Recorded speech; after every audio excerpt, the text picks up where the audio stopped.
Pete, the British ambassador to Zimbabwe. And I'm Folake, the Nubian Queen, the international African.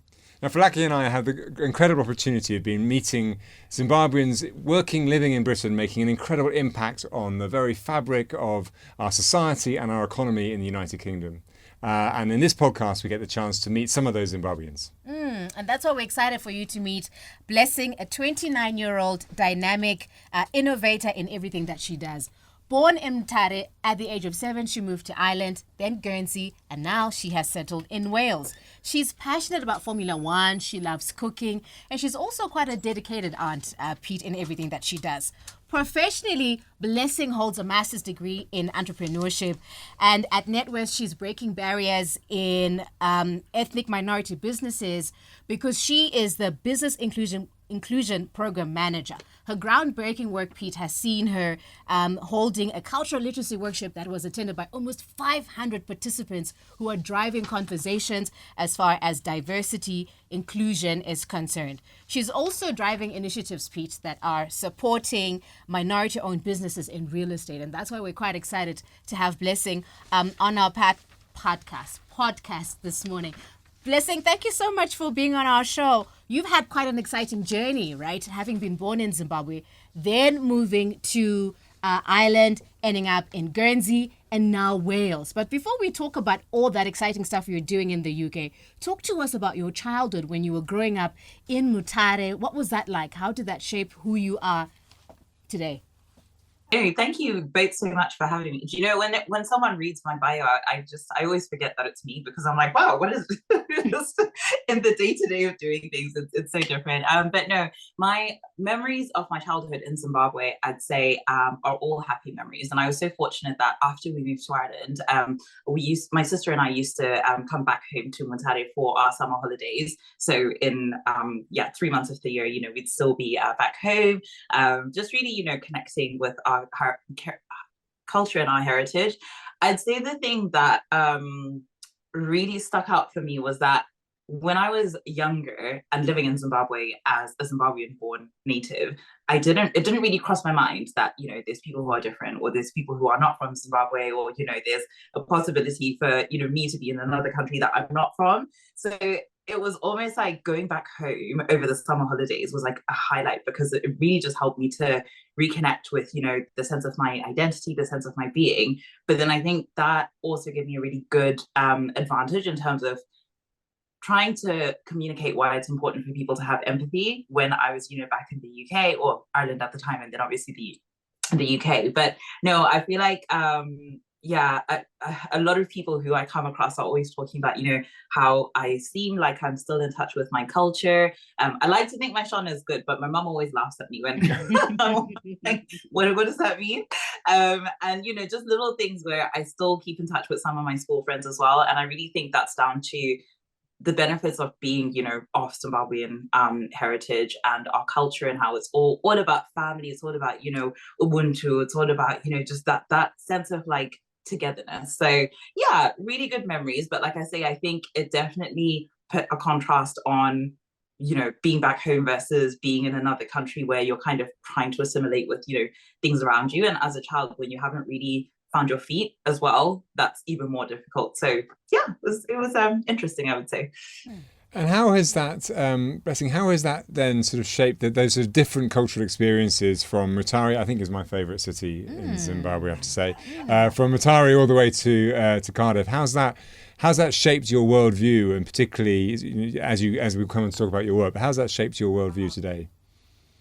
I think for me, and I suppose I'll caveat that with the fact that I've also had a lot of experiences between the time I left Mutare and then, kind of now being in Cardiff, because I've lived in, quite a few UK cities, going to, university around the whole of the UK, and then also, being in different professional environments as well as educational environments. But if I was to summarize it, I'd say the biggest difference in terms of shaping my worldview is that, first and foremost, I think not everyone is as they seem.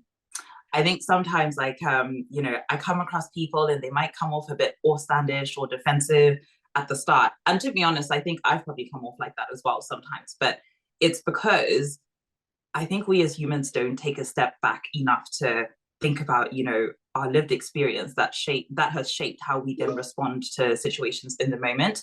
For example, I think looking at how I would have reacted to diversity in itself. When I was in Zimbabwe, like I said, I didn't even stop to think about it in my day-to-day life because I wasn't necessarily from an ethnic minority background.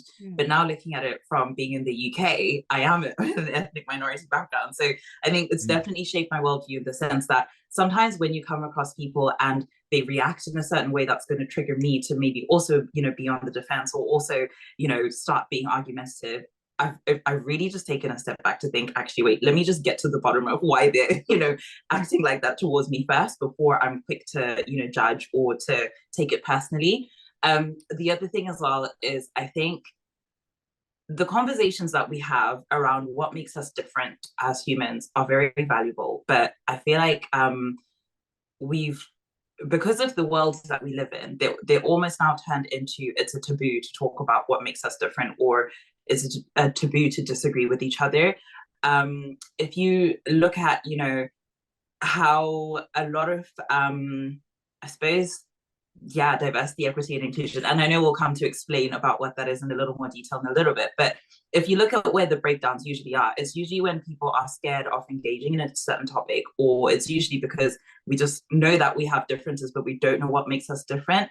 And I think it's changed my view in the sense that, okay, just because we're talking about what makes us different, or just because we're disagreeing with each other, it doesn't have to be an argument. That's one thing that I'm really trying my best to kind of like, carry forward in all the work that I do. So we just need to have the courage to get a little bit uncomfortable, I suppose.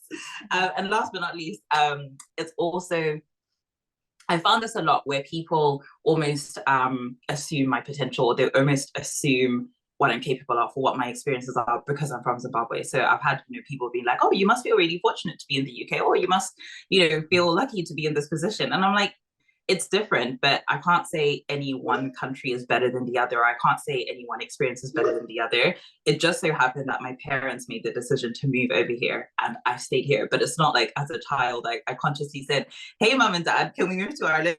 So I think, really just breaking the mold, because I feel like with younger people as well, it really does seep into people's mindsets. And I've experienced this myself where I'm almost unconsciously telling myself, oh, I'm from Zimbabwe, so I don't fit in that space, or I'm from Zimbabwe, so I shouldn't, have the ambition to make space for myself in areas where historically there hasn't been diversity. So it's shaped my worldview in the sense of, I would say I have a little bit of delusion in everything that I do, because I'm like, let me try it, see how it works out. If it doesn't work out, then that's fine. But I'll never stop at not doing anything because someone else feels like, oh, you don't have the potential because English isn't your first language, or because you're not from the UK, or because you're a young Black woman. So yeah, there's a lot there, but those would be those things. Blessing, you're doing quite well as the Business Inclusion Programs Manager, right? Particularly with your work to do with cultural literacy, which is very interesting, Pete, because you've just said, coming from Zimbabwe, you have no idea what it's like to be a minority. We've heard you speak about how, the work that you were doing there is inspiring other people to be confident about their ethnicity and where they're coming from. So how did this spark that interest in your mind? How did this idea pop up in you, and so that you drive these conversations? But also, quite interestingly, Pete, I'm also curious what exactly cultural literacy is. Oh, that's a loaded question. Okay, I'll start with where the idea came from, and then I think it links nicely into what cultural literacy is. So I'm not going to sit here and be like, oh yeah, one day, I came up with all the answers and, it just happened because I was planning everything. A lot of these things happen by mistake. What I will say though is it came from me going through an exercise. By the time I was about 17, 18, that's when we were living in Guernsey. And I think if I can take away kind of, the thought process that really shaped my journey at that point was, first of all, I felt like I didn't belong anywhere, because in Ireland, people were like, you're not Irish. In Zimbabwe, they were like, you're not Zimbabwean. And, Guernsey, they're like, you're not from Guernsey. So I was like, okay, so where am I from then? Like, what is it that, I can attribute my identity to? So I think I went through a process of almost finding myself, in the sense that, I had to really do a lot of introspection to think, who am I and what makes me, feel the most at home, or feel the closest to, my authentic version of myself. From that, I found that it doesn't necessarily have to do with, the geographical places that I'm in. It's more to do with, the things that I gravitate towards. So if we were to wrap it all into one, I'd call it my North Star. So the principles that I have as a person, the beliefs I have as a person, also thinking about, what my culture and my heritage, especially Zimbabwean culture, teaches me about how to do right by other people and be a citizen of the world. That's kind of where I came to. So I suppose looking at cultural literacy, then that again happened because, we were saying in my introduction, I'm an innovator. I'm, someone who just likes to chase new ideas. And I think because I've had experiences where I'm so used to being the one who doesn't necessarily fit into a particular box, it's also made me less scared of trying new things. So cultural literacy came about because I was speaking to colleagues. We have our objectives about supporting ethnic minority-owned businesses, but it just turned out that people didn't know what that actually meant, or they didn't know how to relate to it, or not everyone had had exposure to ethnic minority communities. So it was just an idea where I thought, you know what, let me try this out. I'm just going to pilot it, see how it goes, and then before I knew it, here we are. So cultural literacy really is just all about reinforcing the idea that we don't always have to agree with each other, reinforcing the idea that everyone comes from different backgrounds, and that's going to influence how everyone shows up, and that's going to influence how everyone experiences every situation. So Blessing, as the Business Inclusion Programs Manager at NatWest, you've been doing extremely well. And we hear you have been, training your colleagues around cultural literacy, right? And helping, we've heard you talk about, how understanding this helps push the confidence around your ethnicity and your authenticity. Talk to us a little bit more about what cultural literacy is, and what is it that sparked this idea in you to make sure that you actually teach other people about ethnicity, about cultural inclusion, about cultural literacy? Yeah, no, it's an interesting question, because I think the journey actually, to be honest, has just been one of courage and fortunate accidents, I would say. So it started because just for me as a person, I think, like we were talking about before around how I had this, conundrum where I didn't know which cultural heritage that I fit into as myself, because even though I felt a connection to, say, Zimbabwean culture, other Zimbabwean people were telling me, no, you're not from Zimbabwe. And then, other Irish people would tell me, no, you're not Irish. So it really just, I think where the root of it all sparked from was I purposely went on a journey of self-discovery, because this was about the time when I was 16, 17 in Guernsey, and there wasn't a lot of ethnic diversity. Actually, I think I was like the only non-white child in the whole school, not even like in my year group. So it really was like a lot. Like, the spectrum was like, it wasn't like, oh, actually, no, there was one girl, she's mixed heritage background. But anyway, so I got to a point where I was like, well, I can't keep going on into my life where now, I'm 17, on the cusp of, leaving home. I'm going to be in the world on my own. And I don't want to feel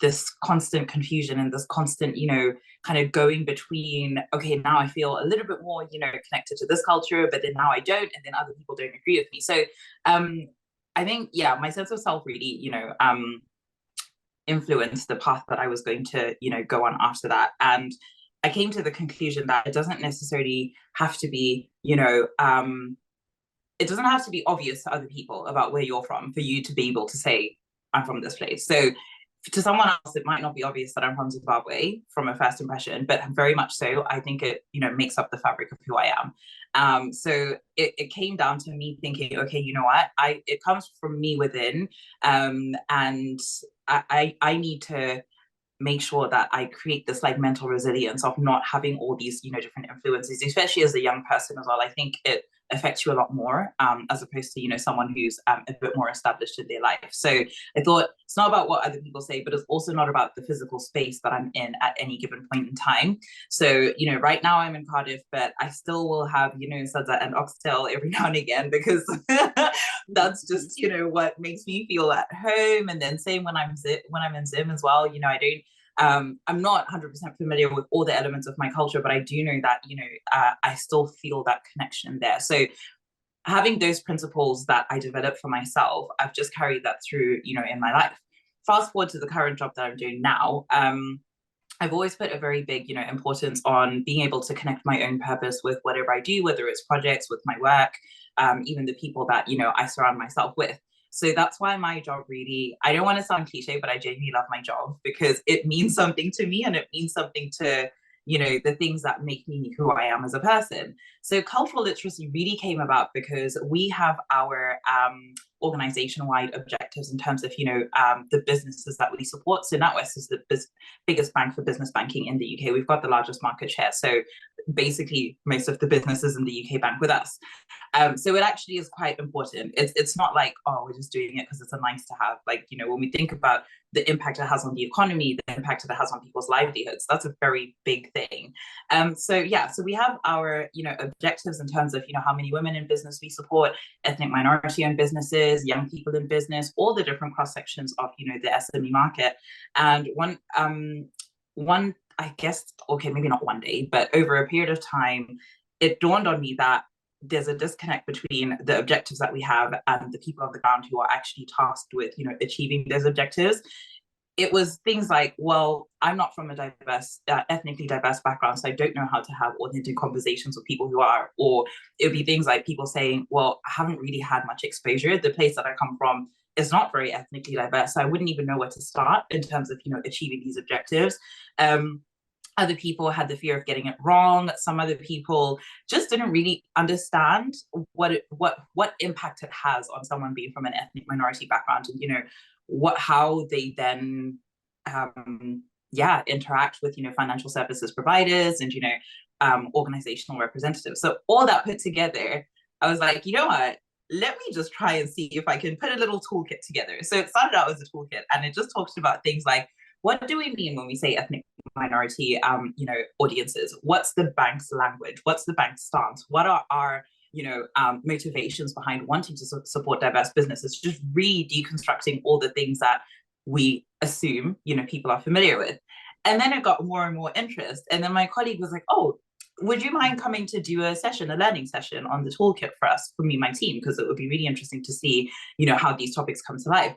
So again, I did the session, it got really good feedback. And then my line manager actually is such an advocate for, new ideas. And she's been really instrumental in my development and everything that I've done. So I'm so fortunate to have someone who has actually supported, I was talking about my delusion. My daughter, she's really been, behind me. And she thought, why don't you do a little, workshop with like just a focus group of people, see what they think. So again, I sat down, I put all the content together, things that I have, experienced in my own lived experience, but also things that I know colleagues were finding difficult in overcoming, put it all together. And then it literally just blew up. It absolutely just, skyrocketed to, where we are now. And to the point where even people from other organizations are asking me to go and present externally as well about the workshop. So it really was just all down to, like I say, that initial exercise that I thought, okay,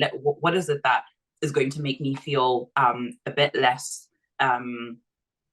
I don't know if rejected is the word, but a bit less all over the place in terms of my heritage and why do I feel like that in those moments. And then it just was through me using that as my North Star to navigate everything that I do, and also wanting to share that knowledge as well, because I always want to be the person I never had when I was growing up in anything that I do. So that's how we are here where we are today. So it really was. It's amazing how, and actually so many people who we've interviewed on this podcast have had sort of accidental journeys, but have been made up by these incremental steps in their lives and experiences. And yours is, that experience of being the only ethnically minority child at a school in Ireland to then actually leading it in a major UK commercial bank. Blessing, in terms of those experiences, I think we were reading about you've done about 500 of these colleagues have been to these workshops in the last year. What are some of the impact of that, of being able to improve cultural literacy in a big commercial bank as someone like that you see in terms of the impact of the bank's operations? Definitely. So it hasn't actually been a standalone project. What I've been doing alongside all the outreach with the specific teams who are more on the operational side, alongside that, I've also been having a lot of conversations with leadership teams as well around the insights that I collect from entrepreneurs themselves, from ethnically diverse backgrounds, but also the colleagues. So I would say the biggest impact is, first of all, just putting it on, leadership teams' radars that, when we talk about ethnic minority-owned businesses, yes, there are some experiences that are shared across the board, but some of them are really different. And I'll give you an example of what I mean by that. So, there's a stat from the report that I always share in, the workshops that I do. And it talks about how, 13% of their ethnic minority respondents felt the need that they needed to change the way that they dress, and 12% felt that they needed to change the way that they speak in order to be socially accepted. Why that's important is because if someone walks into a branch, for example, or if someone calls the bank up and they already have this inherent nervousness of not being accepted, and then we don't then respond in a way that's warm, and we don't respond in a way that makes them feel comfortable enough to share whatever it is they want to share, then we're not really, achieving what we need to achieve in terms of, in creating an inclusive environment. Yeah. So it's been so powerful actually just sharing things like those where, like I said before, around how there are so many perspectives that we don't necessarily consider in our day-to-day, because as humans, we're just conditioned to look at life through the lens of our own, experiences. But actually what we're saying is, okay, from a strategic point of view, we need to think about how we can create these safe spaces for our customers and also our colleagues, to be honest, to be able to share and turn up as their most authentic selves. But then we also need to create these spaces around leadership tables to constantly evolve and respond to, the needs of our customers. So I think just the biggest impact I've seen is senior leadership teams just talking about it in a more in-depth way, actually taking a step back and thinking, what is it that we need to do to be more inclusive? And with colleagues, I've seen a vast shift in allyship, I would say, because before it was almost like, well, if someone's from an ethnic minority background, then they're going to tell me about, their concerns, or they're going to tell me about what's going on, or they're going to tell me about what's not going well. Yeah. But actually, it hasn't, I suppose, okay, in my opinion, shall I say, it shouldn't always be up to the people from that diverse background to champion the conversation. And it's been so humbling to see other people from parts of the bank that I haven't even interacted with coming to me being like, oh, someone attended your workshop and I wanted to know more about this, or, we're trying to develop this proposition. Can you tell us a little bit more about some of the, religious or cultural implications of this? So I think the allyship piece is really important. And it's just been so humbling to see that ripple effect, because yes, we've had, just under 500 people attending the workshops, but oh my goodness, I've even had people in our India offices and our Poland offices, even in the APAC region, coming to me and saying, oh yeah, we've heard about this. You're, a role model for DE&I. So let's talk about it more. So yeah, it's been really lovely. Your passion for inclusivity, Blessing, cannot be ignored. And I think Pete and I, as we're sitting here, we're just, having a different appreciation of what it must be like to struggle with being a minority, struggle with identity, struggle with your race if you go to a different place, which I think when you're in Zimbabwe, at least for me, it may not be something I relate to. I don't know about Pete, and I guess you'd let us know in a second. But it's so exciting to see how you've then gone and been recognized for the work that you've been doing, from the European Diversity Awards, the Caribbean African Health Network's Outstanding Contribution to Race, Equity and Inclusion Award. What has winning all these awards done for you, and how is it impacting the work that you're going to keep doing from here? You know what? If that is, it's knocked me for six, because I get so used to talking about the work that I'm doing, and I get so used to just doing the stuff that I do on a day-to-day basis. I sometimes forget how much it means to other people who are, I suppose, on the, receiving end of the benefits of all of this work. So very often when people are telling me, oh, you've done this, and, honestly, you should have seen me on the day that I won the European Diversity Awards, most inspirational role model. I made such a scene. I kid you not. I made such a scene, because I was like, what do you mean I won? I was like, what? So it's really just knocked me for six. But I'd say now going forward into 2025, because of where we are now in terms of the awards, but also, like I say, the I guess ripple effect that I've started with my work, I think it's made me reappreciate how important it is, even when it feels like something small, actually, like, laying the foundation for someone to feel seen, to feel heard, is so much more important than just me doing it because it's what fits in with my principles. It's the probably could be the difference between someone applying for a job at the bank and not. It could be the difference between taking the next step in their business and not taking that next step. So going forward, I think I have like a renewed sense of confidence, but also I'm now like, oh my goodness, I'm taking it so much more seriously that, yeah, there's a lot to be done. Even though we've made lots of progress, I don't want to become complacent. So yeah, maybe this time next year we'll be talking about a few more awards, but maybe I might have taken over the world by then. So Well, your combination of ambition and humility is kind of really sort of powerful as it comes through. And we should just also say while you're doing your day job, which is more than a day job, it feels like a sort of a life job that you're doing. You've also been active in a number of other things. So you've been a TEDx speaker in Swansea. You've been a founder of the Zimbabwe Bright Future Syndicate, which I think was supporting communities back in Mutare. How do you juggle all this? I actually don't know. That's a good question. I think I suppose it probably comes from one of my principles that I go by, and I think for me, when I'm interacting with other people, I don't necessarily look at what they say, I look at what they do. And I think I also have taken that upon myself as well, to for me to define the character of who I am. I want to define it through the things that I do, the choices that I make, and the activities that I engage in. So it's almost like it's me communicating who I am to the world, and it's me communicating the position I want to take in the universe. So I never really see it as, oh, this is, a chore, or, oh, this is, a job or whatever. It's more, I see it as, this is me finding out who I am, but also finding out who I'm not as well. So by going through all these experiences, not everything is for me. So I'm like, okay, I tried this, it didn't work. And I tried that and it did work. So I guess I get the energy to do it because it really is just me building, the message that I want to communicate to people through my actions rather than just talking about it. I think. Wow. And also the brevity to actually to say, this is not for me and I'm not going to do it. Because I think sometimes from an African perspective, out of humility and trying to do the right thing, you keep doing things that you really shouldn't be doing. But Blessing, it's so interesting to hear and to listen and seeing how, the work that you've done has had such an impact.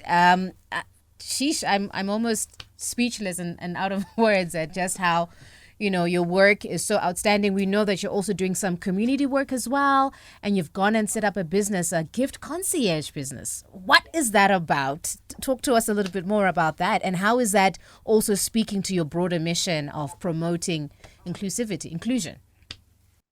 So gift concierge, in a nutshell, basically, it's people who want to get a gift for someone, but they don't know what to get for that person. So the gift concierge pretty much does all the thinking and all the research and all the sourcing and, all the coordination. And then, I guess, make a nice little amount of money from it as well, which is always good. So, but the reason why I wanted to pursue gift concierge services was because it comes from my passion for traveling and, for cooking and, creativity. And I'm one of those people who just always likes to do things that scare me. And I always love doing like new things. And I was just like, you know what? I'm seeing the world and I'm treating the world as my oyster. And I feel like I'm doing the world a disservice, just keeping all this information to myself. So that's why I thought, you know what? I'm going to be a gift concierge because at least if I make money from it, make other people happy, then, it's a win-win all around. Long term, though, I would like, actually, to be honest, I'm setting the steps in motion now, but I'd love to turn the business into a social enterprise. And I want to use the profits to fund projects back home. So I really want to revive the Zimbabwe Bright Future Syndicate.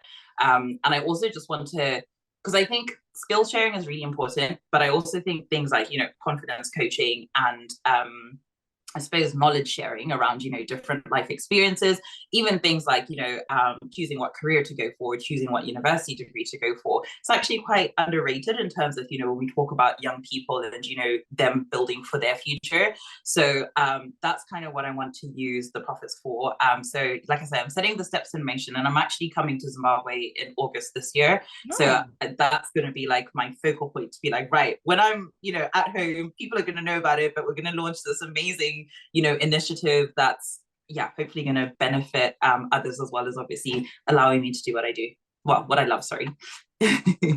Sort of ask a busy person, isn't it? You guys so many so it's I mean, one of the things that you just sort of leads on nicely to the question I was going to ask about what advice you'd give a young Zimbabwean growing up today, because I think that you're talking about that sort of how do we equip young people with the skills for the future, and they're going to be different skills than you had or I had, and what would your advice be given your journey so far, and you've got lots to do, but so far, what advice would you give to a young Zimbabwean growing up? That's a very good question. I mean, I could write you a book. No, I'm joking. I would say just appreciate the moment, because what we have planned for our lives versus what actually happens in our lives is not always in line with each other. So appreciate the moment in the sense that if you feel like something is not going according to plan, take a step back, ask yourself why. Is it because you're going down the wrong path? Is it because maybe you are just in the process of learning and you haven't quite got there? Or is it because the universe or God even is trying to guide you in a completely different path that you didn't even know you needed to be on? So live in the moment. But like I say as well, the other big thing from that is don't let the fear of the unknown stop you from stepping into that. Because a lot of the time, as young people from, Zimbabwean backgrounds, as a young woman, as a young Black woman, honestly, there's so many people who always tell me what I should do, or, oh, what's going to happen if you don't do that? Or what's going to happen if you do that? But honestly, just don't let the unknown stop you from living in that moment, and fully absorb it, fully appreciate it, ask the right questions, and make sure that those answers are coming from within. Yes, of course, we might need advice, mentors, guidance, but only take that advice, mentorship, and guidance from people who you either admire, or people who have been in the position that you've been in, or maybe people who are a few steps ahead of you. Anything else, it's just a nice to have. So live in the moment is the bottom line. Kutara Chakwadi, I think, is the yes. Blessing, thank you so much for sharing all your journey so far with us. It's been fascinating to listen to hear what you've been doing and how you got there, and how you've sort of iterated your way through, and the impact you're having. And it will make me see bank in a whole completely light now when I'm next back in the UK. But thank you. It's been really inspiring. No, it really has. And just also tapping into your experience, Blessing, about building a lasting legacy, and how you're also giving back to the community. Lots of takeaways from Blessing's story. Next time when we catch up with you, I would love to know what it must have been like for her to move to the UK as a little girl, and what that adjustment might be. But for today, I think we're happy to have connected with you, and just latching onto the passion you have about inclusion and diversity. And I think, being a Zimbabwean here, I'm also learning to think differently, Pete, about inclusion, about diversity, about other people who might also be minorities in Zimbabwe. Great. Thank you very much. Until next time. Until next time, that's all from Folake, the Nubian Queen, the International African, and Pete, the British Ambassador to Zimbabwe. Thank you.